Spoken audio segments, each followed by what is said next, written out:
रास लीला की कहानी ब्रजभूमि में जब भगवान श्री कृष्ण ने अवतार लिया तो उनके बाल्यकाल की लीलाओं ने संपूर्ण गोकुल और वृंदावन को मोह लिया। गोपियां उनकी बांसुरी की मधुर तान पर मोहित हो जाती और उन्हें निहारने के लिए सब कुछ छोड़कर दौड़ी चली आती। श्री कृष्ण के मन में भी गोपियों के प्रति एक अद्भुत प्रेम था जिसे साधारण दृष्टि से समझ पाना कठिन है। एक बार की बात है, शरद पूर्णिमा की रात थी।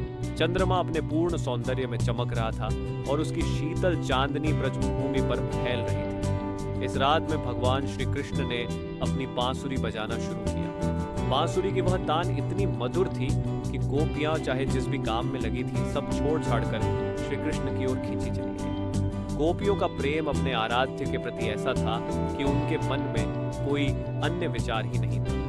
वे सभी नंदलाल की बांसुरी सुनते ही अपनी सुध बुद्ध खो बैठी और श्री कृष्ण के पास पहुंच गई। श्री कृष्ण ने मुस्कुराते हुए उनका स्वागत किया और उन्हें देखकर प्रसन्न हुए। उस रात श्री कृष्ण ने गोपियों के संग रास रचाया जो एक दिव्य नृत्य था।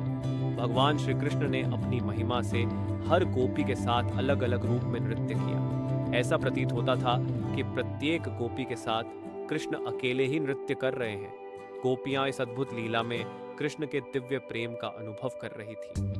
रास लीला में गोपियों को ऐसा लगा जैसे उनके भीतर कृष्ण समा गए हैं और उनका अस्तित्व ही मिट गया है।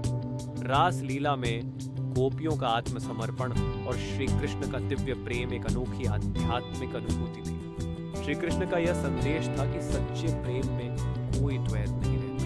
रास लीला में प्रेम का ऐसा अद्भुत रूप प्रकट हुआ जिसमें प्रेमी और प्रेम का भेद समाप्त हुआ। गोपियां और श्री कृष्ण एक ही रस में विलीन हो गए। रास लीला न केवल प्रेम की कहानी है बल्कि आत्मा और परमात्मा के मिलन का भी प्रतीक है। ये कथा दर्शाती है कि जब कोई व्यक्ति अपने अहंकार और ममता का त्याग कर देता है तभी वह भगवान से सच्चा संबंध स्थापित कर सकता है।